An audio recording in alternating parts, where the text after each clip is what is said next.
Hello, hello, hello, and welcome to My Empty Hands, a podcast about the martial arts, typically with a focus on Kempo, but all martial arts get some love around here. So, as always, I am Reggie Darden, and I'm excited for my guest today, Mr. Derek Wayne Johnson. And we are going to talk about his martial arts journey, and we're also going to geek out about some movie stuff, probably, because he is a filmmaker, and he's directed a number of things. In particular, or I should say, the item that I'm most familiar with, he directed a documentary called John G. Avildsen, King of the Underdogs, and it is a movie about the director of both Rocky, well, at least Rocky and Karate Kid.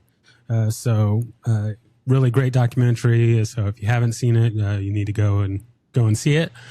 But yeah, we're going to get into his journey and all the good things that he's doing. So I usually kick things off with just a little bit of my background. I train in multiple martial arts at this point. American Kempo being the primary one, but I also train in Hapkido, Brazilian Jiu-Jitsu, Muay Thai, and capoeira. I've also got some experience in boxing and in taekwondo. So I stay pretty busy. Like I've said recently, I'm the big man at the buffet. I can't eat just one, and I can't just have one dish. I gotta have a little bit of everything. So I'll just keep stuffing things in as as I get the time. But that's how I go. But we may get into more of my story as we go along. But going to turn it over to our guest here and ask how did the martial arts find you? Where did it all start? And we'll go from there. Well, first of all, thanks for having me on. And I'm just sitting here wondering, how do you have the time to do so many flavors of the martial arts? That's quite impressive. It's easy. I have no time. There you I go. have absolutely no time. And then I said, you know what? I'm going to start a podcast too. So, uh, Yeah, there you go. Just add on to it. Um, no, that's quite impressive. And for the audience, before we dive into, I guess, how I got started, you and I met briefly. We didn't. I don't think we actually met formally at a Bill Superfoot Wallace seminar, and you kind of network and Facebook friends and all that sort of thing. So that's kind of how you and I met, sort of. But I would say this is our first time actually meeting. So it's really cool to hear about all the martial arts that you're training in. Um, how did the martial arts find me? I'm of that generation where obviously Karate Kid, Bloodsport, The Last Dragon, all of that stuff. I was born in the 80s, and of course, growing up in the 90s, those movies were everywhere and they were everything to us. And so that's obviously what piqued my interest in the martial arts were the movies. Um, but I really wanted to train and learn, and I'm from a very small town in East Texas called Carthage, a town of about 6,000 people. There was only one karate school at the time, and I just never got a chance to take classes there. And so when I was 13, I caught a flyer on my desk at school, um, promoting this new karate school that was in town, and called the American Society of Karate. That's the larger umbrella. This particular school is the East Texas American Society of Karate. And caught the flyer, signed up, and that was almost 29 years ago, and I haven't stopped since. So it was just one of those things where I was inspired by the movies, and a flyer came across my desk, and it changed my entire life. Very nice, very nice. Now, this was, I'm guessing this is like a freestyle karate school, or what is it? The style is American karate. Now, when I say that, some people go, "What does that mean?" And Really, it's a branch of from Shotokan. So our founder, Mr. Bill Gray, who founded the American Society of Karate in 1970, he was in the army. He trained in Shotokan and started his school in 1970.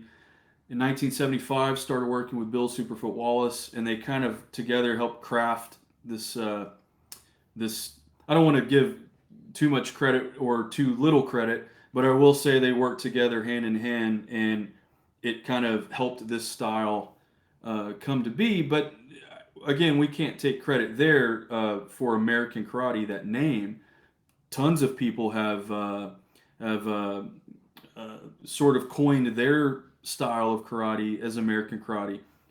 Joe Corley started calling his style that years ago. What's his name? That Roger Trias or Trias? I can't remember his name. Basically, was the first American karate guy in the states. So there's no actual like federation or anything like that. So many people can claim American karate. So what I always say is it's a hybrid. It's traditional martial arts meets modern day martial arts, and but it comes from Shotokan, also some of the Okinawan styles. But circling back to Superfoot is it's very much part of the Superfoot system. So I have rank in both American Karate and the Superfoot system. I'm a fourth level in both, and they sort of go hand in hand.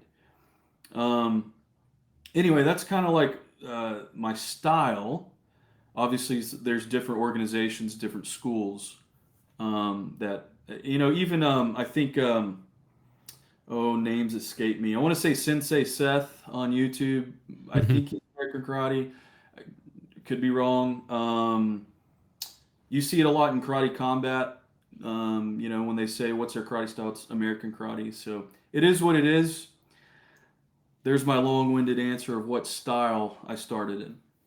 No, no, I like that. It's uh, American Kempo is kind of in a similar boat, depending on kind of how you want to look at it. In that it is uh, it is in many circles it is called karate, but I guess if you want to split hairs, it's not technically karate, or at least in the Japanese sense. And listeners that have a problem with my explanation, that's okay. You can come find me. But yeah, it is a modern system, but it has its quote unquote traditional roots, and there's all kinds of mashups and evolutions and that sort of thing. So yeah, I get it, and that's cool. I like that. Yeah, Now, by the way, I think I said Roger Trias earlier. I think it's Robert. And I don't even know if I'm saying his last name correctly, but just for the record, I think I said Roger, but I believe it's Robert. A no Google search could fix that. no worries, no worries. People can There's a search it lot out. of I have a lot of Kinpo friends. Daryl Vidal Ah, from yes, Karate yes. Kid is a friend of mine. Dan Sands from Art of One Dojo.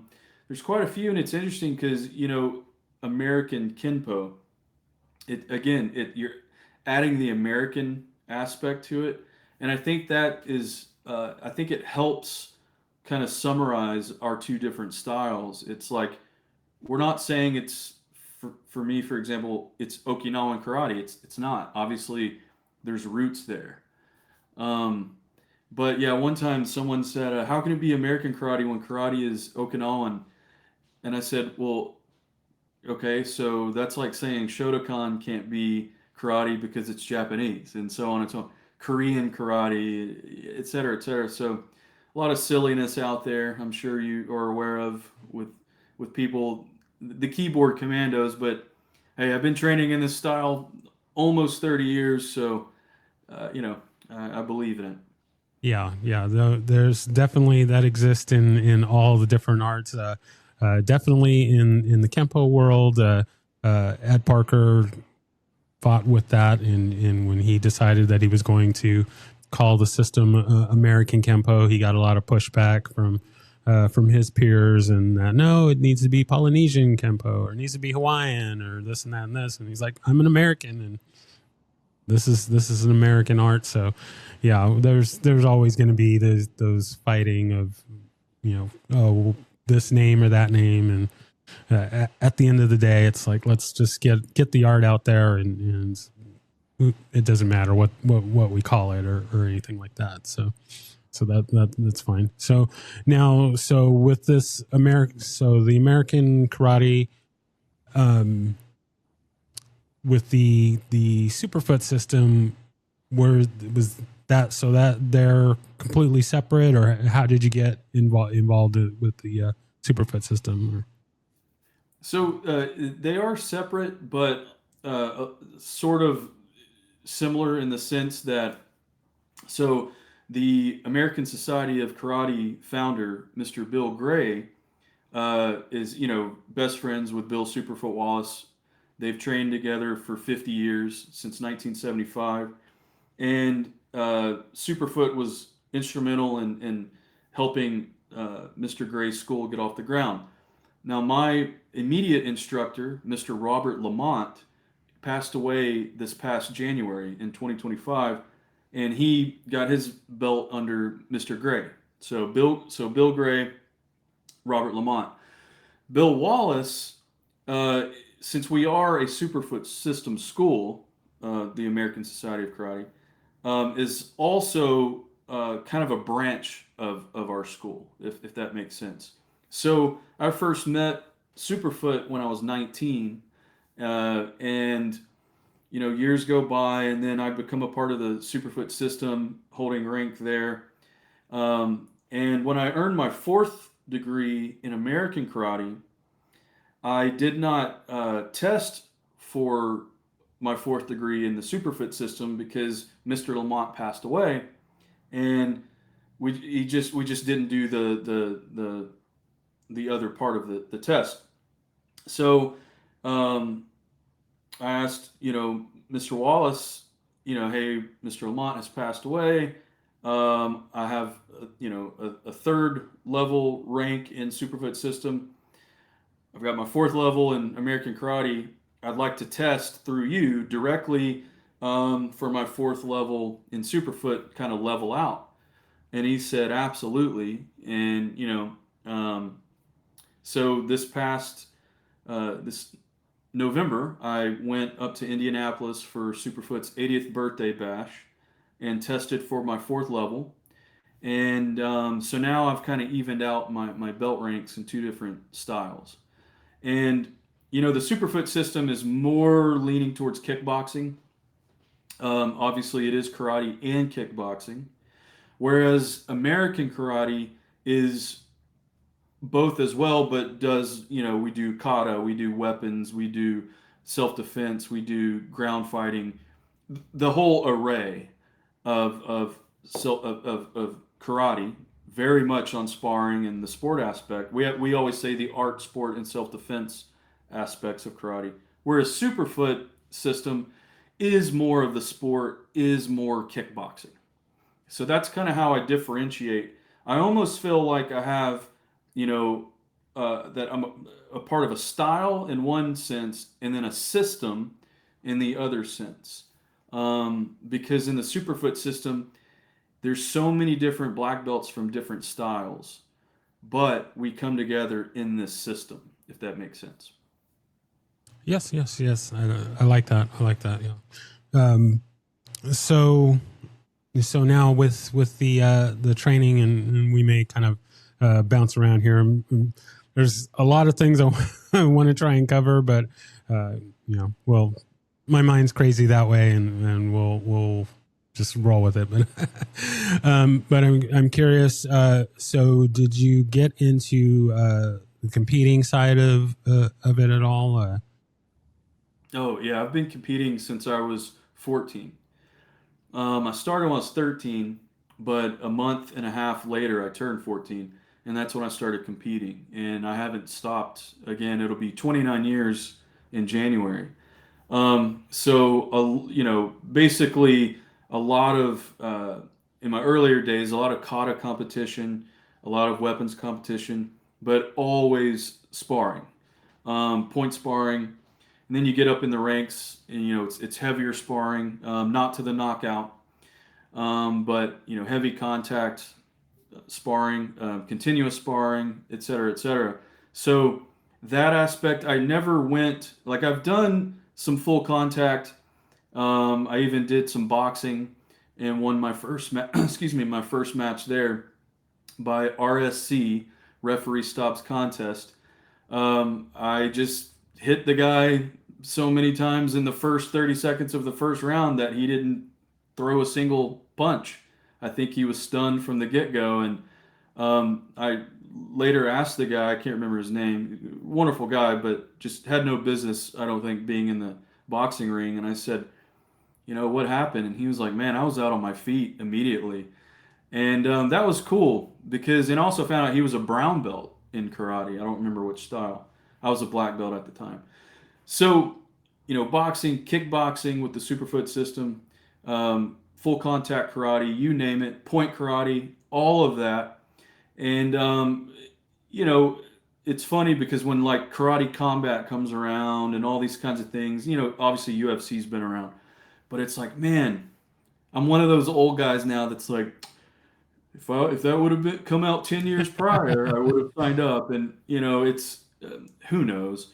But I didn't choose the professional, prize fighting route in life, but the training is always there. And I take a lot of pride in that because, as Bill Superfoot Wallace always says, there's life after sport. So you got to think of those things, and I hope all these young guys that are going to the knockout are saving their money and saving some of their brain cells, hopefully, because they will retire one day, and you got to keep moving.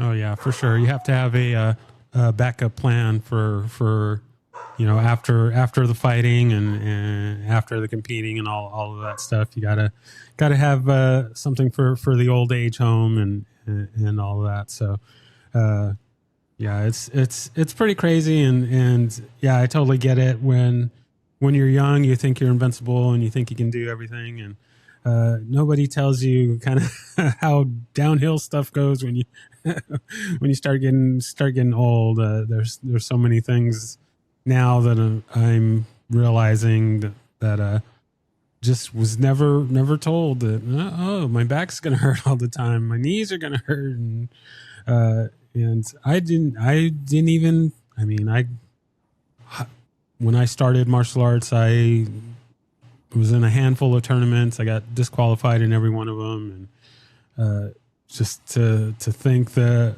about full contact stuff now is a little scary to me. Although I have been so one of my previous guests is Shihan Shihan Duvall Hamilton, who is a Kyokushin practitioner, and I had him on before, and as we're recording, I had another episode with him where he was talking about the 100-man and 50-man kumite, and it's I mean, it's mind blowing to me to think about fighting 50 people or 100 people, but a little part of me is kind of is kind of intrigued, and I don't know. I've still got some more thinking about it and everything, but and Well, of two course it would things.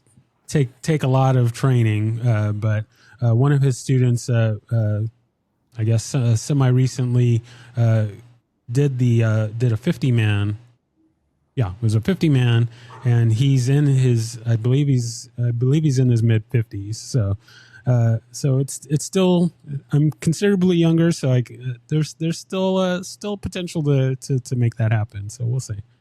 Well, I got two things. One, um, have you heard of Judd Reed? Yes, Kyoto. yeah. He was the one that mentioned that Yeah. Oh mentioned yeah, him. and the 100 Man documentary that it's fascinating. That is one bad dude. The second thing is You mentioned you got disqualified. I have to hear at least one story. Well, unfortunately, it's not super exciting. Mainly, it's so in Kempo schools, we're much more closer to full contact, I guess you could say, and in that we allow head contact and groin shots and things like that.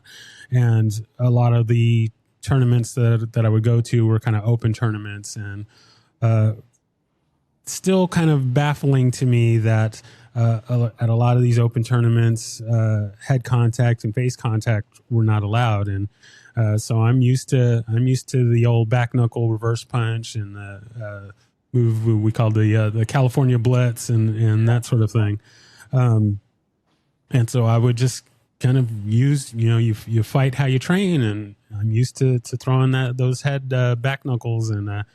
I would throw them, and I'd get the warning, and it's like, oh well, this is a combat art. Why can I not hit him in the head?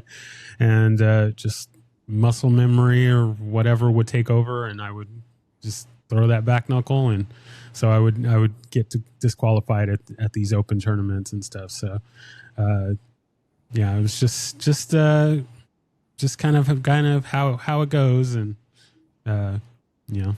I guess I had to calm down and try and focus, but I just wanted to hit people. So Yeah, I mean, I can't believe they wouldn't allow that. That's baffling as to me as well. Yeah, that's a shame. yeah, But uh, thank you for sharing that with me. I was dying to hear a story yeah. there. Especially considering that we had all the gear on the foot and head and hand protection and mouth guards and all that stuff like that, and it's just and we're martial artists. We're supposed to be controlled, and I have good control. I believe. I don't think I've ever been uh, uh, called out for excessive contact or anything like that. But they just didn't like those headshots, and it's like, well, maybe I should pick a different sport, pick a different activity if you're not willing to get a little love tap in the head. So so so all in the competition side. So we got the forms, we got the fighting. Any weapons competition or any other kind of divisions, or were those the two? No, it was. Gosh, I've done. I'll say this: I've done it all in these 3 decades, and and it's a lot of fun. I mean, I still do it. I still like to compete. Um, and this year, I've done 2 tournaments this year. I was going to do a third one. Usually, I try to do like 4 a year at least. That's what I grew up doing, so I try to keep that momentum. But also part of that is just I'm not. I have to travel a lot to go to a tournament these days, so I try for 4 a year. The older I get, the more. This sounds weird, but I actually have more of a competitive drive now. Before Mr. Lamont passed away, as I was saying, my immediate instructor of all these years, he would tell me, he would say, you're at the age now. I'm 42 now, but he probably said this when I was like 40. It's like you're at the age now where you have all of the tools necessary, you've got all the wisdom necessary, and you still have the physicality necessary to, he said basically what you said earlier. You're going to feel more achy, but you're a better fighter now than you were 20 years ago. And I believe that. I mean, I really do. I think old man strength is real. We grew up hearing that. But it's true. I'm a better fighter now than I was. I'm not in as good of shape as I was when I was 20 something, who is, but you're just not, the wisdom isn't there in your 20s. The physicality is.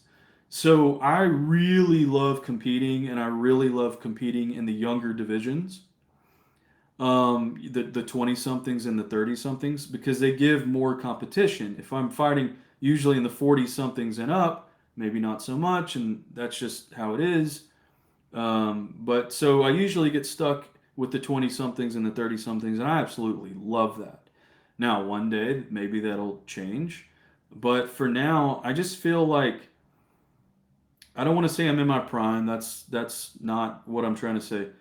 But I'm in that midway point to where I know age is going to take all of us downhill. But, as long as we're still going, still staying active, and then of course when we get to that age, passing our knowledge down, that's the goal. So I look back at some of my competition footage and stuff from years ago, and I'm like, man, that kid was in shape. But if I knew then what I knew now, as you know, you grow up hearing, there's so much truth in that. Um, and so I just find that the martial arts, in particular the competition side, it's a drive that I can't turn it off, and I don't think I ever will. And I love, love, love seeing when senior citizens are out there competing. I think that's fantastic because what they're telling us younger folk is like, hey, don't stop. This is a way of life. It's, you know, and think about it. Um, and all due respect to other athletes and sports, but football players, they have to retire. Baseball players, they have to retire. Basketball, et cetera, et cetera. We don't. Obviously, if you're a professional prize fighter, that's different. But martial artists, we can compete until we die, and that's the goal. Oh yeah, for sure, for sure. I mean, recently was it Billy Blanks just killed it at a competition, and let's see, memories is serving me. I guess he just turned 70 or something like Sure. that. Yeah. So yeah, for sure, it's a lifelong thing. And then, of course, I'm gonna turn on the Ass Kiss Rodeo. I mean, Mr. Superfoot Wallace. Uh, I mean, I'm just still in awe. I mean, like you mentioned, we were at the seminar, and just he's got the moves. You hear about people like him, and you go, that's great. He's doing his thing, but when you see it live, and you get to experience. I'm a proud member of the club. I've been kicked, punched, and choked by Mr. Wallace, so I feel quite honored. But yeah, just to see him, I mean, he still breaks out full splits. He's still kicking in the head, and I mean, and not like uh, I don't, not to be mean or anything, but the he's not old man good. He's just good, and it's really impressive, and just a testament to, if you keep going, then you if you don't stop, you won't lose all of that ability, and good stuff there. So yeah, and just also, like you said, yeah, the martial arts, it's a lifetime thing, and it's not like a sport with like football or basketball or something where you have to retire. No, you can keep going till that final bell, and final ring there. So yeah, so hopefully I can hopefully I can do some editing. Apparently my dog is going crazy, so listener, sorry, but that's how it goes. But so the next, I want to make sure that we get to the movie stuff, but before we get to that, one of the things that I've been asking my guests as of lately is what it means to be a black belt. So with all these different styles, there isn't a standard for what it takes to earn a black belt, what it means to be a black belt. So I've been asking my guests in their opinion, what do you consider are things that maybe are requirements, or what is the thing that it takes to become a black belt or to earn a black belt, and what kind of what do you consider are things that make up a black belt? Sure. So we always hear that saying that black belts are white belts that never quit, and love that saying. And the other one is black belt is just the beginning. We've all heard that stuff. And it's funny because we talked about it's a way of life, and we're not going to stop, and we need to pass down knowledge. But I do feel that there's a few things. One, you need to train, you need to compete, and you need to teach. Those are three things that I believe in. Obviously, as you get older, maybe you can't compete at all or as much. That's understandable. But train, compete, teach. Those are three foundations I think that a black belt should possess. Also, just how you carry yourself as a person. Like now that combat sports are so huge, not a lot of people hold rank. So it's just turned into a sport, which is fine. And there's some really great fighters. But some of them don't have what some of us have. It's that martial arts discipline and respect and honor, the code that we live by. Could they, just beat the crap out of you and me? Maybe. But I just feel like we live by a code that some of them don't. Now, some of them do.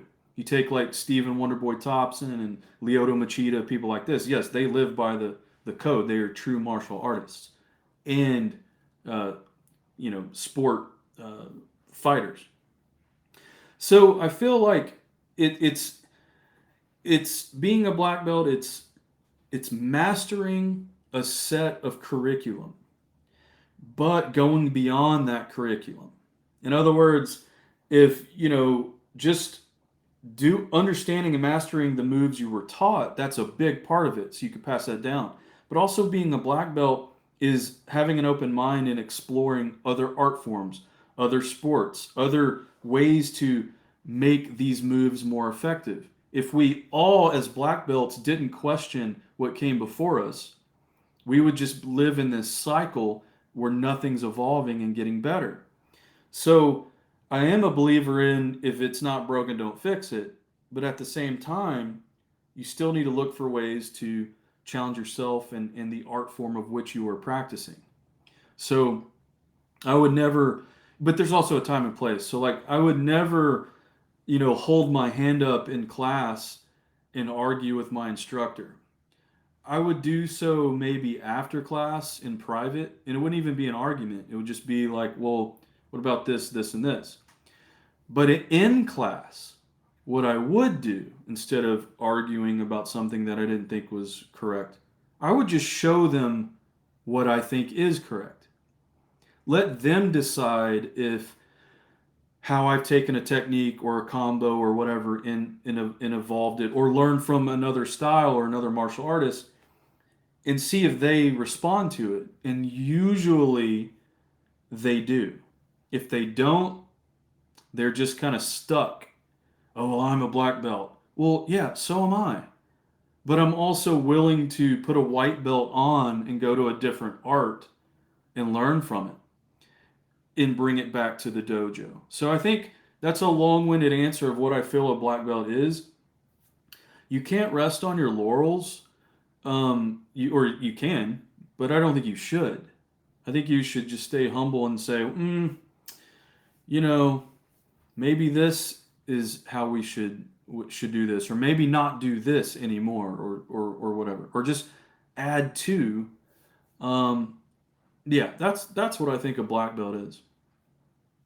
Very nice. Yeah, well said.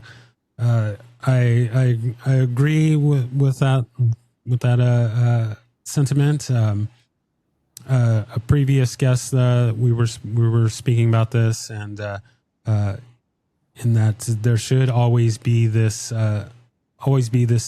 thirst and hunger to keep learning, and I mean, it's like you said, you can get your black belt and then just kind of sit on the mountain and go, okay, yeah, I'm a black belt now, and I'm done.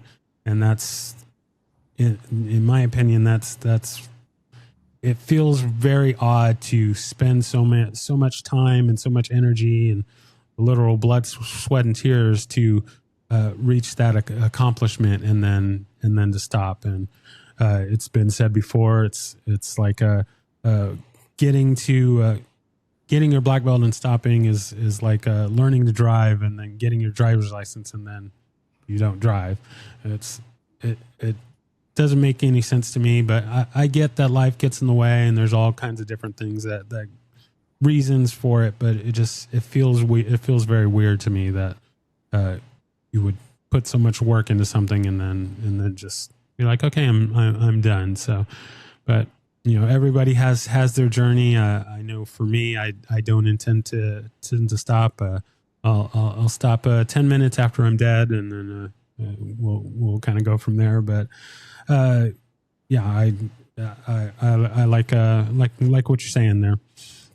And so I want to, of course, get into the movie stuff. There's one other thing I want to cover, and you kind of mentioned it. So the teaching side, have you do you do any teaching, and if so, when did that start, and were you was it something that you were always interested in, or like many a guest, was it thrust upon you and you had to kind of go from there? Well, so I'm going to start my own school. That's been established internally. I've gotten the blessing of my late instructor, well beyond he became ill, but also literally on his deathbed. So I'll always hold that blessing dear to my heart. His widow as well. I've gotten her blessing. So what I'm going to do is I'm going to not continue their school. As a matter of fact, unfortunately, that it's been closed down. She just can't do it without him, and that's understandable. That school he ran for over 30 years. But I also got the blessing of our founder as well. So I have all of the necessary blessings, including Bill Wallace's blessing, you name it. So with that said, I'm developing my own school, and I haven't announced when I'm going to open yet. Still working all of that out. But in these 30 years, have I taught? So when I got my black belt, obviously, I assist with classes and things like that, and all the requirements to get the black belt. But then I would teach private lessons, and I did that for years. I never had my own school. I would also do demos and things like that. And when within my school that I grew up in, the East Texas American Society of Karate and the American Society of Karate, I assist as a black belt and teach in different areas. So I guess what I'm saying is I'm not a school owner, but I am a teacher. But I will become a school owner soon. So it is important to me. It's always been a dream of mine. And I decided, I'll put it this way, I'm around the age now that my instructor was when I started with him. And so, and he had we had a good 28-year run together. Maybe I can do the same. Maybe I'll live longer, maybe shorter. I don't know. But it's something that I've always wanted to do, and I have enough teaching experience and enough blessings, even from our sister schools and those school owners, to do it. So everyone's saying do it. So I'm going to do it. Now I'm excited, and we'll see how it goes. Very nice, very nice. I like that, and I'm rooting for you, and I can't wait to see those doors open and see you spread this art out to all those that are interested in getting involved. So be looking forward to that. Thank you. And you'll have to come visit. For sure. All right, so we are going to we'll try and contain it, but yes, we have to talk about the directing, the movie side of it. I have not yet watched the Rocky documentary that you've done, but it is on my list to check out. But I did see King of the Underdogs and enjoyed that quite immensely. So could go ahead and just kind of talk a little bit about how that got started. Sure. Yeah. Well, I've always wanted to be a filmmaker since I was like 3 years old, and started making films in high school, and then went to film school, and moved out to Hollywood and did that whole scene. But how specifically King of the Underdogs came about was I'm a huge John Avildsen fan. He made my two favorite films, Rocky and the Karate Kid, and sequels. And so I tracked him down, and we became friends, and you know, pitched him some scripts that he turned me down, and then I said, "Well, why don't I make a movie about you, a documentary?" He was like, "You're in." So uh, took us about 3 years to get King of the Underdogs from the first day of rolling footage to distribution. It was quite an undertaking, and it was just amazing. It opened a lot of doors for me. I got to meet all my childhood heroes, maybe not all of them, but a lot of them, befriend them, work with them, and that branched out into other documentaries like 40 Years of Rocky, The Birth of a Classic, Stallone, Frank, that is, you name it. I did kind of this run of like these Stallone, Rocky, Karate Kid, Avildsen kind of films, and anytime Stallone calls, I don't say no. I'll put it that way.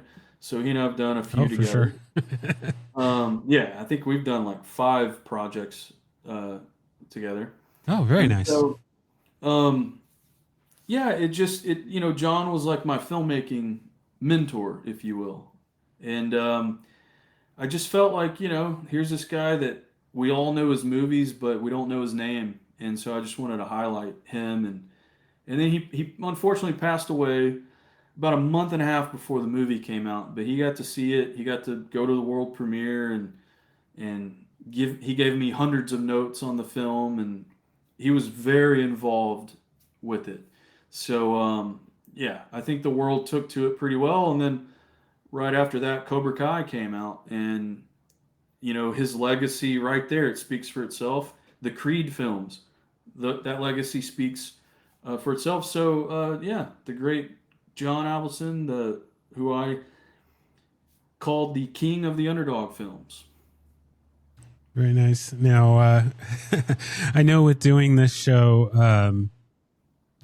I never expected some of the people that I've had a chance to speak with. Uh, Going to call out Daryl Vidal because I had him on the show. I think right before the final Cobra Kai season came out, and sorry, spoiler alerts, but he's in that season. If for those that may not have seen it, and I was asked, I think I asked him about Cobra Kai and what he thought about it, or if they had asked him to be in, and he was very hush hush, and I kind of had the feeling that he was in it.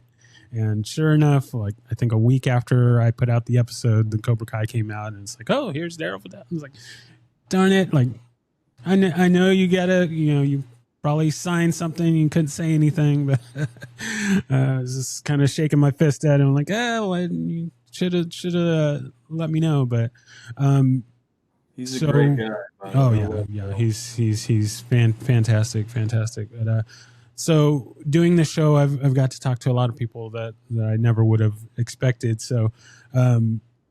For you getting to kind of work with, I don't know, you can idols, just these people that you've grown up seeing on the things, like did get a little starstruck or anything like that. No, honestly, I don't really get starstruck, or at least I don't anymore. For me, it was more like it felt right.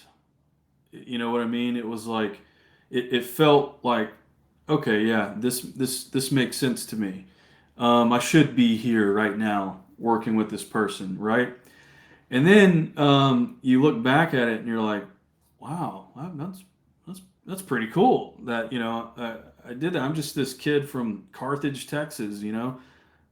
So it does give a little bit of perspective, like, well, I worked really hard for that, but also, luck, I'm sure, can come into it. But no, never starstruck, just more like, yeah, like this feels right. I'm where I want to be and where I need to be. It's funny because, like, I guess because I'm a filmmaker and I'm in the film industry, I don't necessarily get starstruck by movie stars. But for me, because I'm not a musician, for me, it's like rock stars. That's where I'm like, oh my goodness. So anytime I've interviewed like a rock star, I guess I get starstruck, but that's because I'm not in their Mhm. industry. Okay. Yeah, I Um, got you. Even with like sometimes like the greatest fighters in the world that I've met, I'm like, man, I can't believe I met that person. Um, it's just really cool. I don't know how else to describe it. It's just really cool, and I'm very thankful and just grateful for this whole experience. And I mean, a lot of them just kind of took me in, and we did some good work together, and going to continue to do that. So, fingers crossed. Very nice. So, is there a dream project that you have in mind that you'd like to make one day? Yeah, there are. Like, I've never made just an actual martial arts film, and I want to do that one day. And then some sort of martial arts documentary. So hand in hand, I want to do something in both. Obviously, King of the Underdogs had Karate Kid. We detailed that pretty well. But I mean, like, a martial arts narrative feature film and then a martial arts documentary. Those are two dream projects that I definitely want to do. Yeah, so we'll see what happens. Gotcha, gotcha. Yeah, no, I think we need we definitely need a good good kind of straight up martial arts film. Don't think we've really had kind of that. I don't know. I'm thinking like we haven't had a like a blood sport or a kickboxer or some non Van Damme movie uh, that just really kind of sings to the martial artist, and then yeah, real good martial arts doc.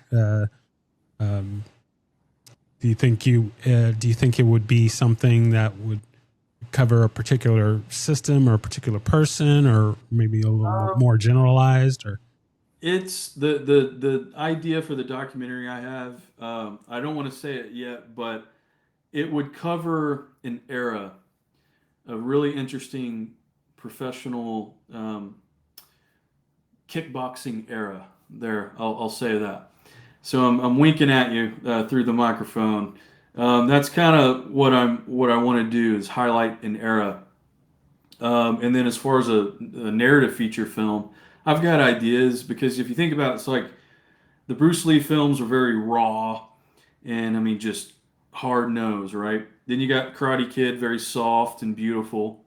Then you got Bloodsport, which is just so cool. I think I listen to that soundtrack literally every day.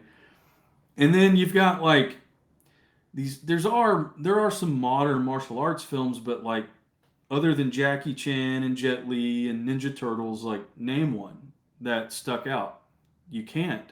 Now, there might be tons of fans going, "What are you talking about? This, and this." Yeah, okay, fine. But and I'm not saying like I'm the guy that's gonna make the next. You never know. I don't want to be delusional, but I would like to have some sort of martial arts film that you know takes it back a little bit. Maybe takes all those elements that we just talked about and puts it into uh, because it has to have a good story, whatever it is, and that's why the Karate Kid is so great because it's a beautiful story. And Bloodsport is more, mm, a preface to UFC. Let's just put it that way, to MMA. And then Bruce Lee films were just groundbreaking, right? So like you can't top any of that. But I think that's why a good story has to be at the center of it. But what that story is, like, what is it? You can't do the mentor teaching the kid again. Like that's every movie and every ripoff. So finding that that nugget of what the story should be, then we're off to the races. It's hard to do though.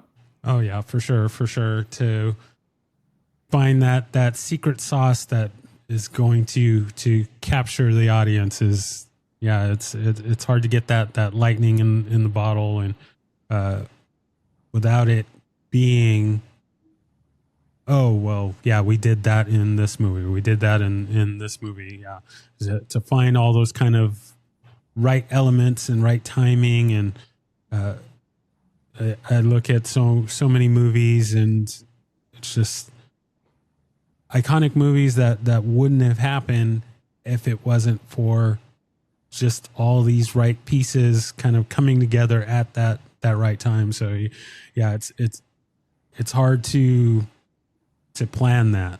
So yeah, I get it. I get it. But well, we'll keep our fingers crossed, and hopefully you will make that film that will capture everybody's attention, and really have that lasting effect. More, even if it's not comes out of the gate strong, but it has that element that just connects with the people.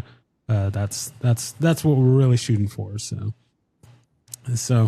um, so yeah, we are flying through time. There's a bunch of stuff that I want to get to. Like it is with kind of every guest, we could talk for hours and hours and hours, and we'll definitely have to do a part 2 and 3 and 4, and all that good stuff. But I'm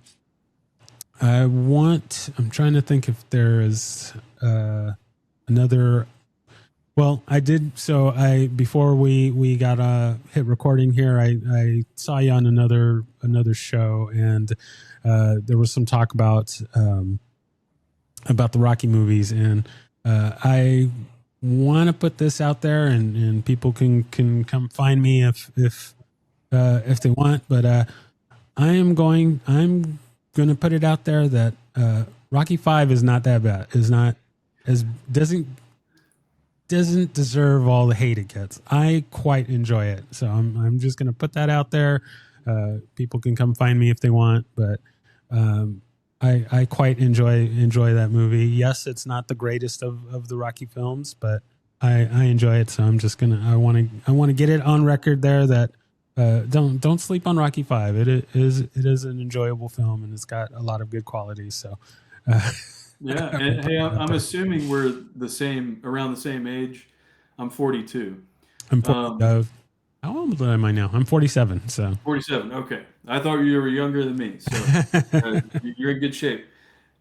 That movie came out like when we were kids, right? It's 1990. Like that's prime like Rocky for us.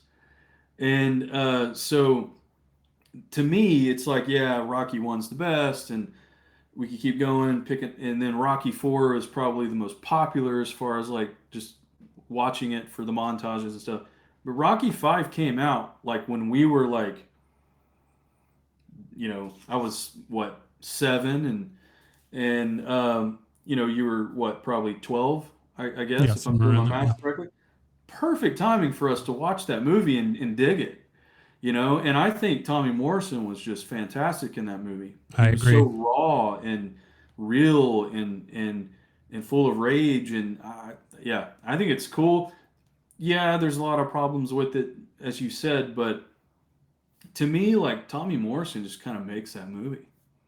No, I agree. I agree. He did very well with that movie, and uh, there's people that give them crap and give the movie crap, but I say fooey to them. They're wrong. It's much better movie than I think it gets credit for. But so that's my story. I'm sticking to it. So very nice, very nice. So all right, so we are going to go ahead and move into what I call my lightning round here. We've got a few questions to throw at you as we head towards wrapping up. So the first question is, do you have a favorite technique? Sidekick. Very nice, very nice. Yep. That. Do you want the reasonings or just Oh, throw the answers? yeah. Let's hear it.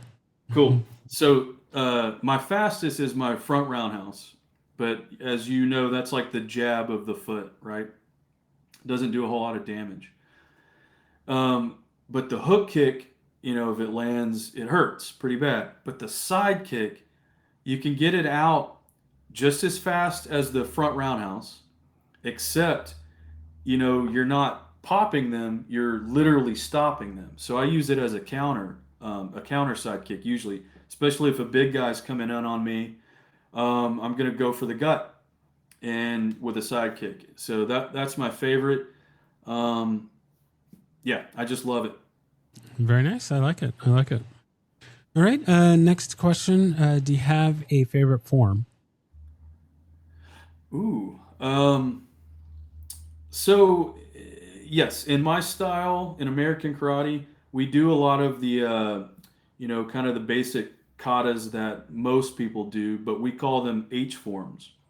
So they're basically like what is it? The high end. I'm messing Uh, up the name. gotcha. I know. Shotokan, I'm things familiar like with that. that. Yeah. Yeah, and so those are H form number one is the first kata you learn in American karate. So when people say, "What's your favorite?" I have two answers to that.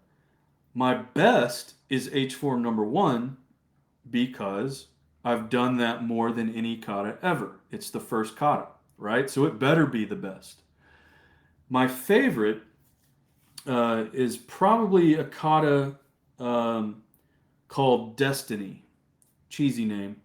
But that kata was created by Mr. Bill Gray, the founder of American Society of Karate. And from what I understand, I think Bill Wallace may have helped him design it. And I could be wrong. I need to check on that. But it's a beautiful kata. And so it is original to our school and our style.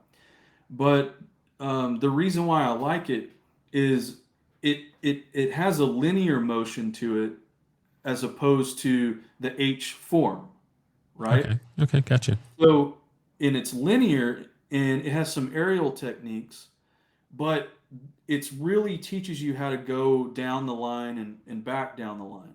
Now, obviously, we know we should come off the line when we're fighting, as not to be predictable. But I think this kata is so beautiful because it does go up and down the line with some aerial techniques, and I really think it's just a beautiful kata, especially when it's executed well. So my best H form number one, it better be. I've done it the most, and Destiny is my favorite. I don't know if there's anything online. Maybe you could find it on YouTube. I'm not sure. Okay. Well, I will hunt that down, and we'll talk about that maybe offline and see if we can hunt that down. But yeah, I like it. I like it. All right. Next question. Do you have a favorite weapon? Oh, okay. Yes. Ugh. So naturally nunchucks because they're fun. They're not practical, but they are my favorite. I do believe in the hand-eye coordination that comes from it. And then one would say the most practical probably is the bow because you can pick up a stick anywhere, right? Okay, fine. But I really love tonfa Oh, nice. because it's just a badass weapon. I mean, that's why the cops carry them, right? You can jab with them, you can block with them, you can strike with them, you can hook with them. It just feels like such an extension of your arm and your fist that it just would do so much damage. So nunchucks for fun, bow is more practical, but the tonfa is oof, it's dirty. Very nice. Very nice. I like it. All right. Next question. If there's anyone that you could train with, living or dead, fictional or non-fictional, who would that be? Well, obviously, I'm blessed that I get to train with Bill Superfoot Wallace, so that's a given. Um, I would love to train with probably Boss Rutan. He's a Oh, friend of nice. mine, but we've never trained together. So I want to actually train with him one day, even if I had one day with him, because I think Boss, and just being around him, he's the baddest dude ever. And I've been around him a few times, and each time I'm around Boss, you can just feel like he could just break you in half. There's something about him, and I really want to train with him. He obviously teaches and trains, and he's very active. Um, but I would want to train with him just for the nastiness of what he does. Whereas Bill Super Wallace, yeah, I get to train with him, and I'm one of his black belts, and it's beautiful. It. No one is more perfected as a karate kickboxer than Bill Wallace, and no one's faster, right? But Boss is kind of the opposite of that. He's just he's just going to break you. And I would love to not be on the receiving end of that, but just to train with him for a little bit. So, boss, we need to hook that up. Yeah, very nice. Yeah, no, that's very well said, and I totally get it. There's definitely people I've been around that, yeah, I wouldn't want to tangle with them, but I would certainly like to get some of that fighter's dust on me to toughen me up a little bit. So I like that. All right. So then the final question there is, what is something that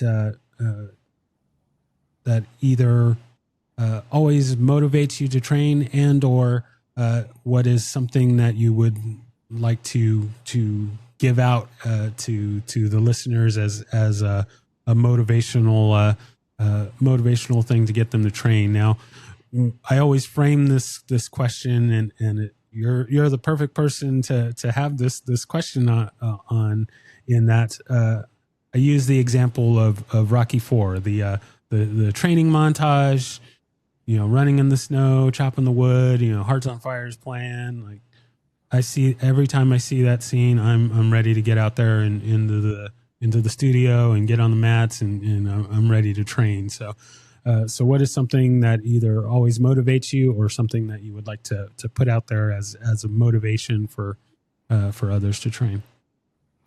Well, and I'm right there with you. I can't tell you how many times I've trained with that soundtrack, in my ears. So 100%. I've got a story about that after I answer, if you would like to hear it. Oh, of course, of course. Um, so, man, probably just like, Bruce Lee used to say it's all about expressing oneself, is the beauty of his martial art. Um, for me, it's like that's part of it, but I guess it's just like the essence of life that it brings. Like I feel alive when I'm training. Um, in other words, like if I don't train, I get depressed. I don't mean like clinically depressed. I just mean like I'm down. But when I'm training, there's so much life essence. My whole attitude changes and my outlook changes. So is it like a drug? Maybe. Why do weightlifters lift weights? They probably get it's like a drug to them. For me, martial arts, it's just like drinking water and breathing and eating a good meal. I have to have it and I need it. And I think that for anyone that maybe hasn't trained or is thinking about it or hasn't done it in a while, whatever, just remember that essence of life that it brings to you. You are, to what Bruce Lee said, expressing yourself, but you're also living. Like martial arts is living. And I never feel more alive than when I'm training.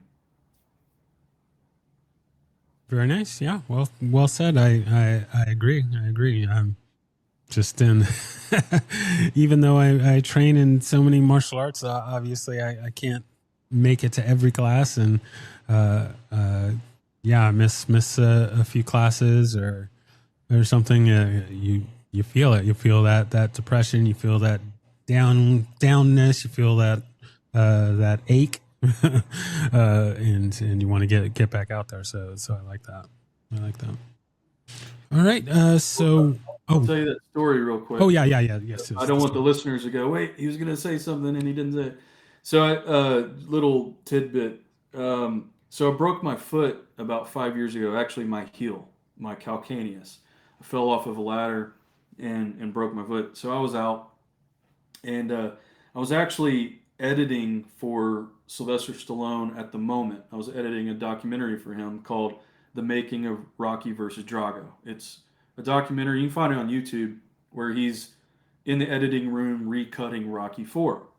So he hired me to edit it. So I broke my foot. My leg is atrophied. Like, I'm depressed. I'm gaining weight. Like, I can't move, and all I'm doing is editing. And so when I started like building my strength back and going from not being able to walk to the scooter to the boot that they put on you, I started like training. Well, I lived in the country at the time on the lake, and I had this tree that fell down, and I had to cut it up with a chainsaw. Well, I had all these logs, and I needed to do a big fire to burn them all. And so, but I had this bum foot, so I'm building my strength. And so, someone took a video of me as I'm tossing these logs into the fire. And I mean, I'm just tossing and tossing these giant logs. Well, I sent it to Sly and I said, "Look familiar?" Because in that montage in Rocky 4, if you remember, he's tossing the firewood or whatever that he's cut. Oh yeah. Oh yeah. No. And so I basically was mimicking that and throwing it. And I think he said something like, "It's a lot harder than what it looks, isn't it?" Or something like that. Because he knew immediately what I was doing. And I always thought that was kind of funny. Like, he was making a movie, but I was actually trying to get back in shape, hmm tossing actual logs into a fire. So I always thought that one was kind of funny. A little bit of a name drop, but hey, I'm on a Hey, podcast. I got to hey. tell stories. Oh no, I love it. I was just kind of thinking about the. uh, I mean, one, how cool is it to just be like, hey, it was Sly that I'm chatting with, or getting a call from Sly, just to be able to, you're talking about like Robert De Niro. It's like, oh yeah, me and Bobby just. How cool is it to have that moment? But yeah, no, I totally get the name drop. As we've been kind of talking. I'm just like, okay, well, who have I had? I mean, I was gonna say it earlier, so I'm gonna say it now. When you were talking about the Bloodsport soundtrack, I also have that on repeat as of lately, and was also quite happy to. I had Paul Hertzog on as a guest, and so he did the music for Bloodsport and Kickboxer, and so I was excited for that. But yeah, I was thinking about, oh yeah, who are all these people that I've talked to that I could name drop, and this that's so yeah, no, Hey, that's a good let one. those names drop. So Absolutely, man.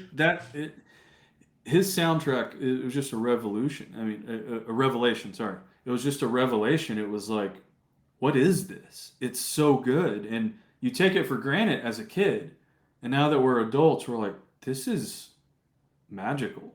Like, oh yeah, it's so good. And then you watch every video game that came out after that, oh yeah, and they're literally copying the oh yeah, Bloodsport soundtrack. So oh yeah, yeah, for sure, for sure. that's a good name drop. I got to go back and listen to that one.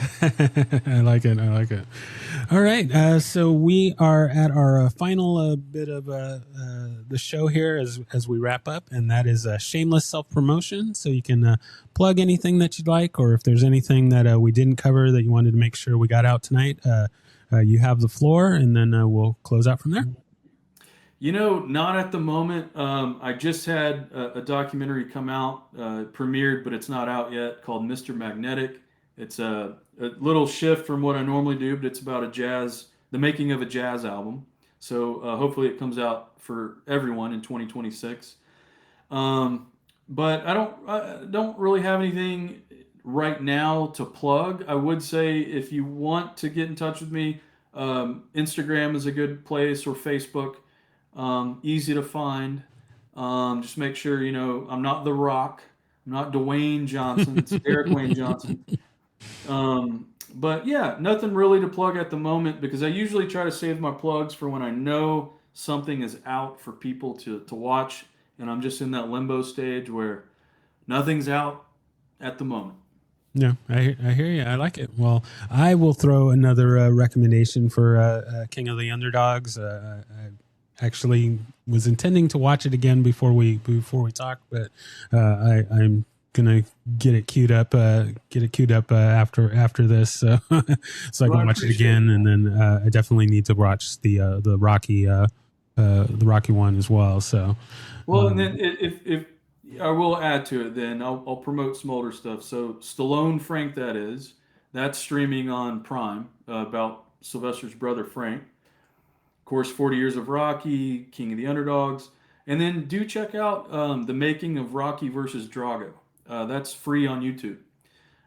That's out there. So maybe they're older in my catalog, but I'm sure your guests, if they're listening to a martial arts podcast, would probably get a kick out of those. oh yeah, for sure, for sure. I mean, I love actually. I only just recently saw Rocky versus Drago for the first time. I don't know. I guess probably about a month ago. So yeah, I'll definitely check out the doc as well. So yeah, that's going to be our time for today. I thank you so much for taking the time to be on and sharing your story. And we'll definitely have to get back on, have you back on, and get more into the weeds, especially about movie stuff, martial arts movie stuff.